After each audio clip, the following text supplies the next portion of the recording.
Ladies and gentlemen, welcome to Sessions Cafe. I'm your host, Keri D. Singleton, and today we welcome DJ Sylk to the show. What's going on, brother? What's up, my man? It's always good to see you, my brother. A pleasure. And I see you got your DJ Sylk shirt on, so I don't even have to read my cue cards. Gotta, make it easy. Yeah, getting kind of old, and the eyes ain't like they used to. Eyes are not iron? Nah, they're not iron. Not iron at all. DJ Sylk. We've known each other forever and a day. Yeah, man. I love you like a brother, man. And it's an honor to have you on the show. It's an honor to be here. Have you on the show. Thank you. Straight from Hollis, Queens, home of some of the most legendary hip-hop artists, including Run DMC, LL Cool J. What were your earliest memories of hip-hop growing up in Hollis?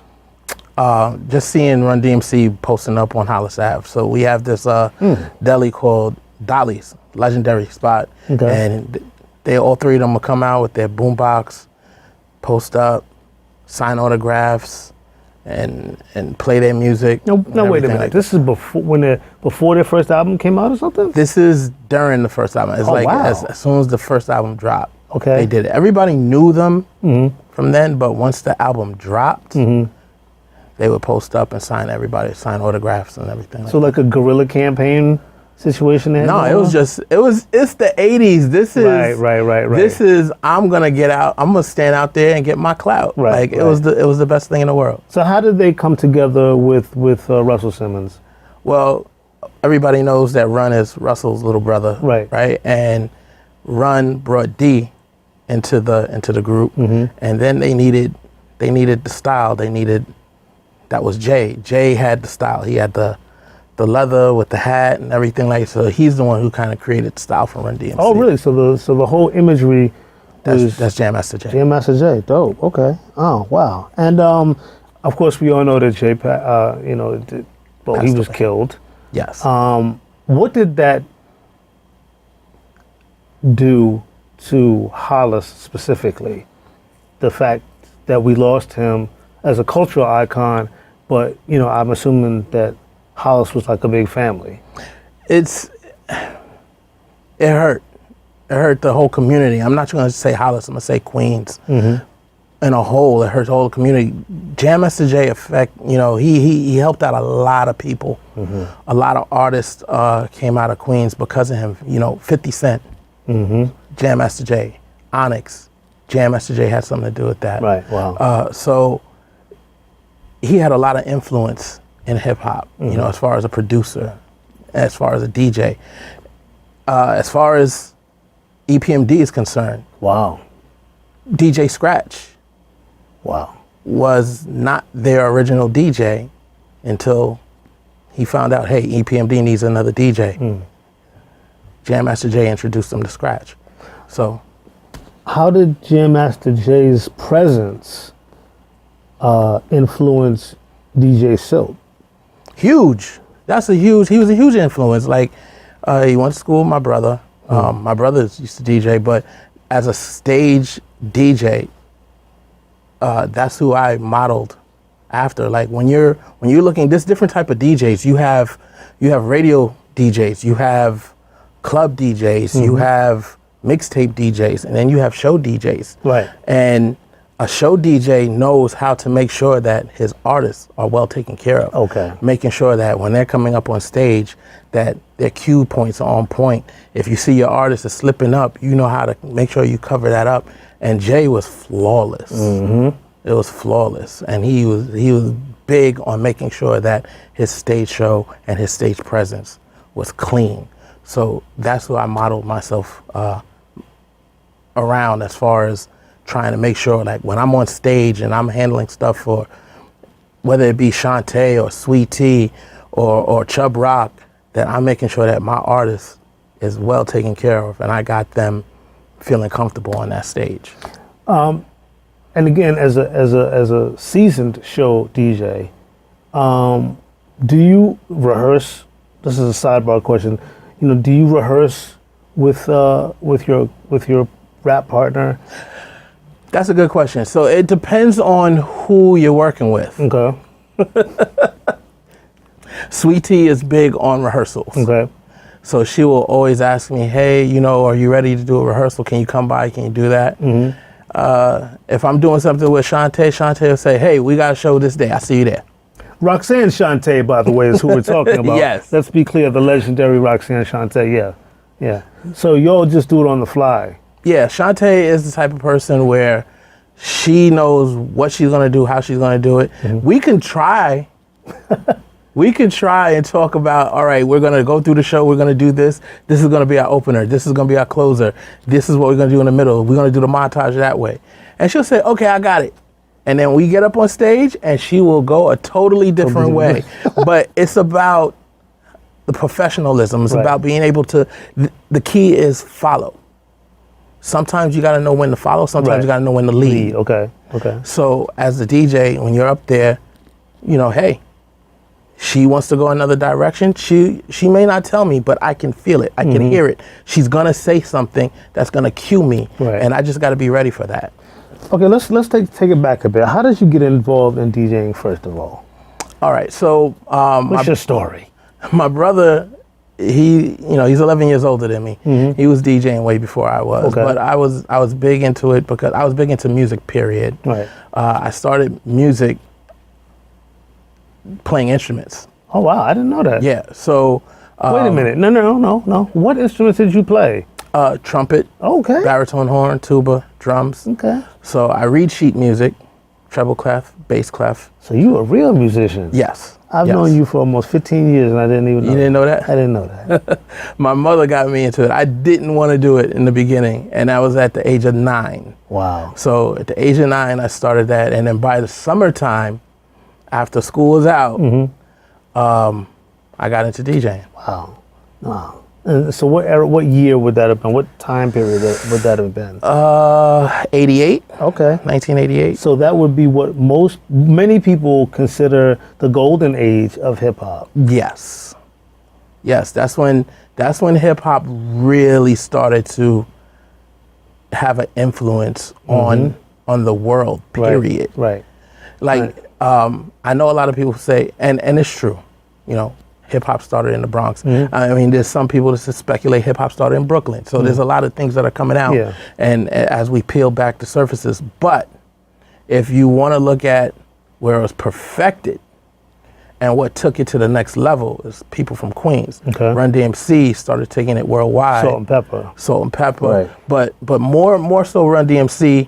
Once they went overseas and they had, you know, they did the My Adidas and they had people take their Adidas off and put it up in the air. Right. That was huge for hip hop.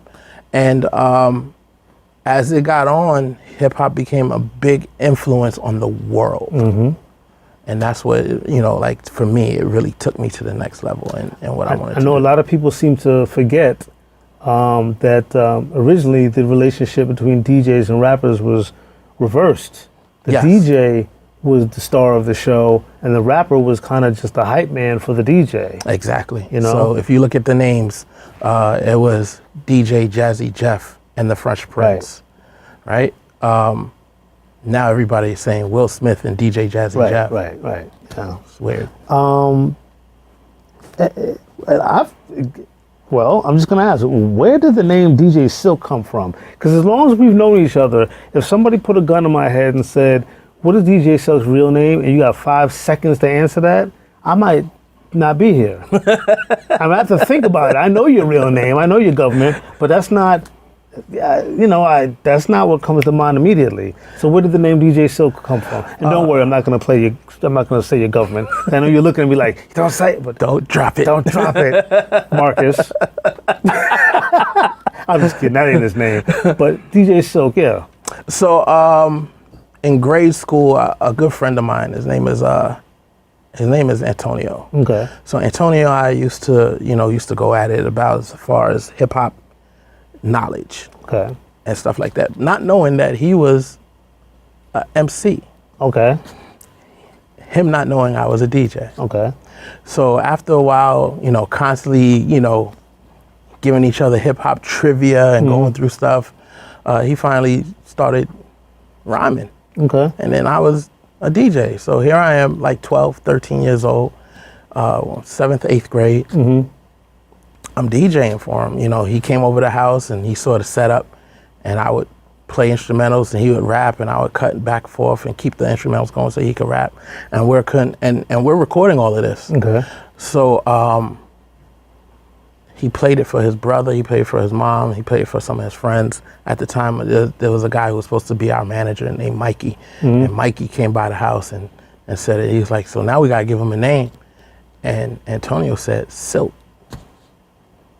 I happen to know that you know martial arts and you beat up people. I'm just kidding.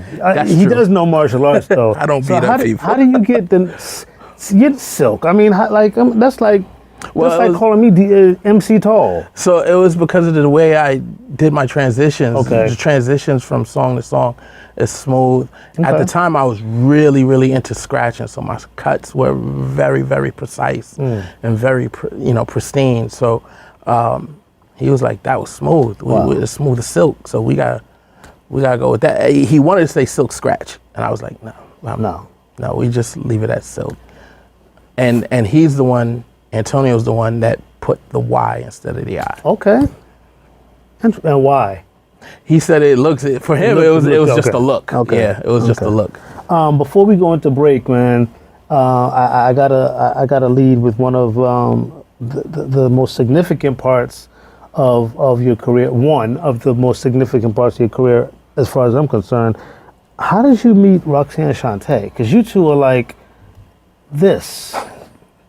It was crazy. I had just finished doing some, I had a gig in Harlem, and I met this guy named Phil. He went by Phil Capone.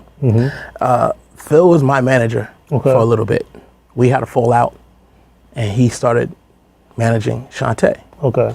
After our fallout, him owing me money, I could say that now. He paid it off. He calls me up and he's like, "Hey, look, I have a gig for you." I was like, "Oh, well, what's the gig?" He goes, "It's free." I'm like, "You gonna call me with a free gig? Right. Come on, man." He's like, "No, seriously, this is a free gig, but it could give you, some big exposure, put some names, put something on your name." And he said, "I want you to DJ for Roxanne Shante. She's hosting a show, and I need somebody who can follow her." I said, "All right." So I took the gig, went out to Jersey. I did the gig, and Shante was all over the place, dropping cues. I couldn't even see it. She's in the middle of the crowd.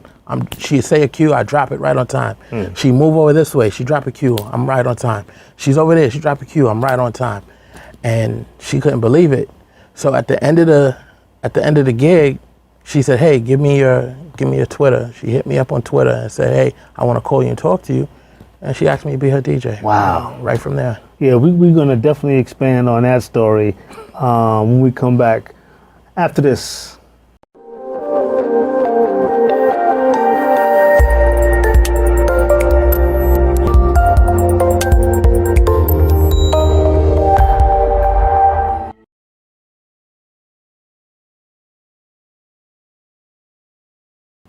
And we're back with DJ Sylk. So let's talk more about the connection between you and the legendary Roxanne Shante. Okay.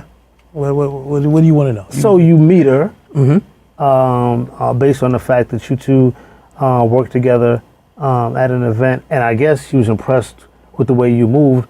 What happened after that? After that, we had the talk and everything like that. Well, she did the call. She called me because I sent my number over, and she was like, "Hey, this is Roxanne Shante." I'm like, "Who is this? I can't have these games on my phone, lady. Don't play with me. Like, who's this?" She's like, "No, it's Shante." And I had to catch the voice, and it was really her. So she said, "All right, so we're going to start out slow on how we're going to do things. We'll work the first event." And we did the first show we ever did together was in Philly. And it was crazy because, again, she was on stage and I was off stage. I was way in a booth on the other side of the room. Oh, wow. So no eye contact? No eye contact. She couldn't see me. It's like I'm in the crowd. She's on the stage. And I just followed what she was doing on stage. Can you be, for those of us that don't know the art of DJing, what do you mean? Explain to me, give me an example of what you mean why when you say you follow her or when you follow Sweet Tea, like So there's cues that that each artist may do. They may say something to the crowd. Right. And when they say something to the crowd, that's the cue for me to say, okay, they're going this direction. Which means get this song ready or get that song ready. Okay. With Shantae, she does more hosting in her show. Right. So sometimes she wants to take you on a memory lane and do different things, play different songs, jog your memory. So I have to queue up certain songs and make sure I'm ready for people to make them loosen up. So this way she can really perform her songs and people can get into it, feel the groove better. So yeah, that's I've seen the two of you. I had the pleasure of going on a road with the two of you to Philadelphia years ago. We went to Temple University, and it was amazing. She would say something like, remember when you were 15 years old and you did such and such, and then you would play a song from that era and the crowd would go crazy. Exactly. Yeah, wow. So you two had a really, really good rapport, a great connection, not just professionally, y'all were like brother and sister. Oh yeah. Yeah. Oh yeah. Yeah. We've been through some things as far as on our flights. And she's interesting on the road. That one trip that we took to Philadelphia, I'll say this about that story. It was obviously myself, you, Roxanne, Shantae, some other people. I'm not really remembering exactly who was in the vehicle. We drive to Philly, which of course is only 90 miles away from New York. We get there, she does the show, and then you all had booked hotels. You all had rooms at a pretty nice hotel in Center City, Philadelphia. Abruptly, you all decided, I want to go back to New York. Yeah, we're going home. And I was just like, oh, I want to hang out. You all were like, you can keep the rooms. And so she's very, and that was a great hotel. Yeah. I had a great time. Yes. Just relaxing for a couple of days I guess at the expense of Temple University. Was she often spontaneous like that? As far as everything, just all the time. All the time. Everything is spontaneous. Yeah, okay. Everything is spontaneous with Shantae. But then, like I said, on the flip side, when you're dealing with different artists, other artists are like, hey, we got to do this, we got to do that, we got to do this, we got to do that, we got to be here, this, and that. So you just got to know you got to be flexible. Everybody is different. So you were the first DJ to be hired on LL Cool J's Rock the Bells radio on Sirius XM. Initially, when Roxanne Shantae launched her show, her radio show on Rock the Bells, you were her DJ, and you were the first DJ to be hired, not just on his network, but on Sirius. What was that like for you, brother? The day that you got the call that you and Roxanne Shantae had a show on the radio. Well, it was crazy for me because I had to audition. I had to audition for that, and I knew who the other DJ was. Excellent DJ. Matter of fact, very skilled. I'm not saying the name, but I know skill-wise got me beat. Whoa. I know you. You don't usually. Yeah. Got me beat. Yeah. But still a great brother. When I was told I was definitely going to get the contract and I was going to do the show, it was surreal. Because here it is, full circle, LL Cool J. Right. Wow. From Hollis, Queens. Right. I'm from Hollis, Queens. Right. Like, this is huge to me. Wow. So it's like I finally accomplished. To me, it's like I accomplished what I needed to accomplish as a DJ. Now let's talk about Sweet Tea, another iconic sister from the hip hop family. How did you get that connection with her? Well, I've done shows, and I had to do a show at BAM with Shantae and Sweet Tea. Brooklyn Academy of Music. Yeah. And I had to DJ for both of them. Wow. So and they like had two different styles of performing. So it's like one song Shantae, one song Sweet Tea. So I already knew Sweet Tea, and we already had a rapport. And she lives in Hollis. Okay. So long story short, I met her through Marley Marl's manager, and they said she's getting ready to go back on the road and do some things, and she's looking for a DJ. And when they told her the DJ they had in mind, she said, "Oh, hell yeah!" Wow. She was right with it. And then when I heard the call, when I got the call about it, I was like, "T, of course, Yeah. not a problem." So it's like you build these relationships as you're on the road and you're doing things, and it was just a great feeling just to team up with her. Where it relates to different types of DJing, because you DJ'd for a radio show. In fact, you know, you and I founded my radio show together, the Keri's Corner Radio Show. So as a radio DJ, there's radio DJing, there's DJing a party, there's DJing an event, and then there's being a show DJ. Which do you prefer? If you had to pick one. I prefer a radio DJ. Really? I just knew you were going to say performing as a show DJ, yeah. Show DJs are great, but I prefer radio DJing because I can do more. Okay, right. I get to dig more. I get to really play the songs that I like. And one thing that I've learned in this last year of my life, because I've gone through some things in the last year, looking inward, becoming more spiritual, I've learned like what I do as a DJ is part of helping people heal.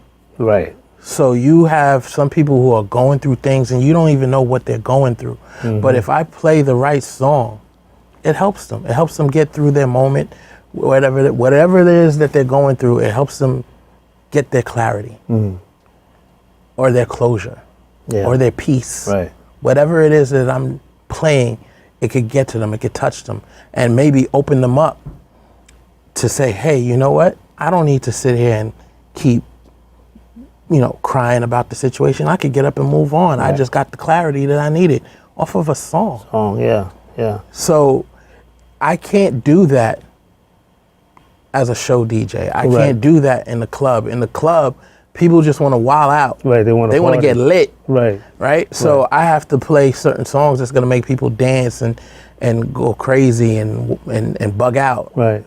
But when I'm on the radio and they say, hey, do you, all you got to do is play clean. Right. Then now I can do what I want to do. I could touch people's soul the way I want to with the songs that I choose. And speaking of healing, you've had a couple of health scares in the past couple of years. I want to briefly touch on how that affected your musicality. Actually, I don't think it really affected me musically. Well, let's talk about what happened to you. Well, so I've had a stroke, but it wasn't like the type of stroke that everybody else thinks about. So when you say a stroke, a lot of people think about, oh my gosh, something with your heart, or you lose feeling in your arms. Right. I lost vision in this eye.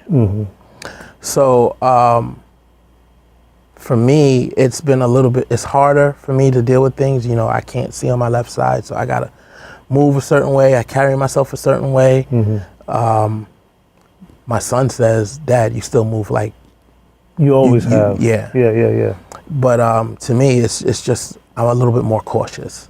So musically, I don't think it's ever stopped me. I still think the same way when it comes to music. No, not stopped you, but how did it make you feel in terms of, I guess, sometimes when people have health scares or something drastically changes in their life, I guess you should say, sometimes that affects the direction of how they move, how they think, how they're professionally. In the first 2-3 weeks of it, it was pissing me off. I was upset. Okay. But after a while, I was like, no, man, I got to go to what I love. And that's what I did. It happened in 2020. So, that was the pandemic. Yeah. And I was home. So what else was I going to do? Right. Just stay home and do nothing. Right. So I ended up getting deeper into your craft. Getting deeper into it, doing more homework, learning more stuff. You can always learn more. There's so much music in this world. Before we wrap up, let's talk about your new radio show. Oh. Well, did you think I was going to forget to talk about that? That show is going good. That show is going great. I'm on every Thursdays. It's called The Power Drive at 5. Okay. The radio station pretty much lets me do whatever I want to do. Freedom. I have super freedom with that. So what do we expect to hear on your show? What are we listening to? Old school, new school? Are we listening to Cardi B? Are we listening to? Absolutely no Cardi B. Right. Nothing against Cardi B, because I can't lie. She has an audience. She does have an audience, Right. and I do like some of her music. Okay. But I gear my show towards throwbacks. Got you. So like I'm thinking about it as people are driving home. It's Power Drive. It's called the Power Drive at 5. Mm-hmm. So I'm trying to get you through the traffic. So I'm trying to play some of the dopest music from the past that you haven't heard in a while. Mm-hmm. That'll make you go, oh wow, I haven't heard this. So that's what I try to do. To get your mind off of the ride. Exactly. Okay, and very quickly, we have no time left. Talk about your travel agency projects. Exclusivity Trips Inc. Mm-hmm. I am the founder of that and owner of it, and it basically came up with this idea with getting people out of their neighborhoods that don't get to travel as much. Right. Because I got to see the world traveling with Shantae. Right. So next year's trip, 2026, will be at the Royalton McGill in Jamaica. Okay. And every July, starting after next year, every major trip we do is going to be in July. But we are doing 4 trips a year. And we also have a trip to Cancun, March 26th to the 30th. I might have to join you on that one. Yes. For my birthday. Well, it's always a pleasure seeing you, brother. You too, brother. Thank you for joining me on the cafe. I love you, and I appreciate you. Can I add one more thing? You can. I just need people to make sure that they look out by September that I'm curating the soundtrack for this sneaker ball. Dope. They're doing a sneaker ball for hip hop. Dope. So it's gonna basically tell the story of hip hop through the sneakers. Wow. And it's gonna be in the hip hop museum. They're gonna put it in the hip hop museum. That is dope, man. Yes. We're gonna look out for that. Thank you. All right. We'll see you next week.